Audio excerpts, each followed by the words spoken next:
Ibig sabihin ng pagtabi sa iyo ng alaga mong pusa, magugulat ka. Una, security. Kahit na ang mga pusa ay itinuturing na mga predator, sila din ay nanganganib sa mga mas malaking predators. Kapag ang mga pusa ay natutulog, mas vulnerable kasi sila sa mga predators, kaya mas gusto nilang tumabi sa kanilang mga tagapag-alaga.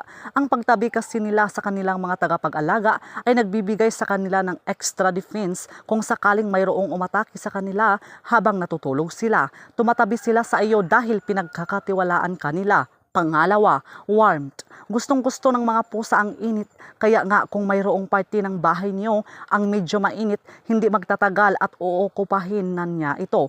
Ang warm body ng tao ang isang perpektong lugar para matulog, lalo sa parte ng iyong ulo at paa dahil dito madalas lumalabas ang init ng inyong katawan.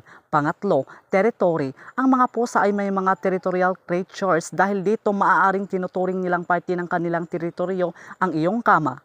Pang-apat, companionship. Ang pinakahuling dahilan ng pagtabi sa iyo ng alaga mong pusa sa inyong pagtulog ay dahil gusto ka lang niya talagang makatabi, dahil gusto ka niya at pinagkakatiwalaan ka niya at upang makipag-bond sa iyo. Kapag tumatabi siya sa iyo sa pagtulog mo, ibig sabihin lang nito ay na-enjoy niya na makasama ka. So yun lang po mga kaibigan, so please do subscribe and hit the notification bell para ma-update po kayo sa susunod na mga videos. Maraming salamat!